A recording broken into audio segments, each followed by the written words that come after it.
പൊട്ടിക്കത്ത മഴയും.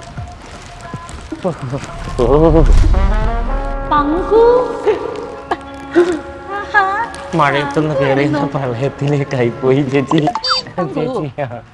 ഈ പേമാരിയുടെ അതിപ്രസരത്തിൽ ഈ അപരാഹ്നത്തിൽ എങ്ങോട്ടാ ഗമിക്കുന്നത്? തീർത്ത് പേമാരി, ഈ മഹാമഴ, ഈ വലിയ മഴ, പിന്നെന്താ അപരാഹ്നം, അതായത് സായാഹ്നത്തിന് മുമ്പുള്ള സമയം. അതാണല്ലോ ഇതുവരെ ശരി. പിന്നെ ഗമിക്കണം, പോണം അല്ലെ? വൈകുന്നേരം ഞാൻ ഇങ്ങോട്ട് പോന്നു. ഇതറിയാനല്ലേ ചേച്ചി ശ്രമിച്ചേ? ഈ ശുദ്ധ മലയാളമൊക്കെ പങ്കു എങ്ങനെ വശത്താക്കി?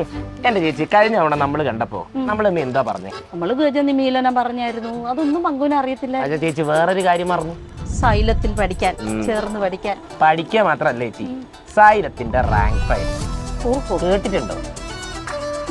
എന്ത് പഠിക്കാനും ഇത്ര എളുപ്പമുള്ളൊരു മെറ്റീരിയൽ വേറെ ഇല്ല. ആണല്ലേ? അതൊക്കെ പോട്ട് ചേച്ചി മലയാളം പറഞ്ഞ് കുറെ കാലമായിട്ട് നടക്കണ്ടല്ലോ. ഒരു വാക്ക് ഇംഗ്ലീഷ് പറയാം. മലയാളത്തിൽ ഞാൻ പരിണത പ്രജ്ഞയാണ്, പക്ഷെ ഇംഗ്ലീഷിൽ ഇലക്ട്രിക്കിറ്റി. പിന്നെ ഇലക്ട്രിക്കിറ്റി നമുക്ക് പറഞ്ഞൂടെ? പിന്നെ അത് ശരിയല്ലേ? ഇങ്ങനാണ് ചേച്ചിയുടെ പോക്കെങ്കിൽ, ചേച്ചിയുടെ കൾട്ടൂറ ഇങ്ങനാണെങ്കിൽ ചേച്ചിയുടെ ഫുട്ടൂറ ആകപ്പാടേ തകരും. പോവല്ലേ? അല്ല, നമുക്ക് ഇതിനേക്കുള്ള കപ്പാസിറ്റിയേ ഉള്ളൂ.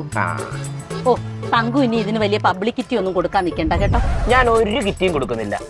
ചേച്ചിക്ക് പറ്റുമെങ്കിൽ ഇത് വെച്ചങ്ങോട്ട് പഠിച്ചേച്ചാ മതി. പറ്റുമെങ്കിൽ പഠിക്കണം കേട്ടോ. അപ്പൊ ഇത് വെച്ചാണ് മലയാളം എല്ലാം സ്വായത്തമാക്കിയത് അല്ലേ?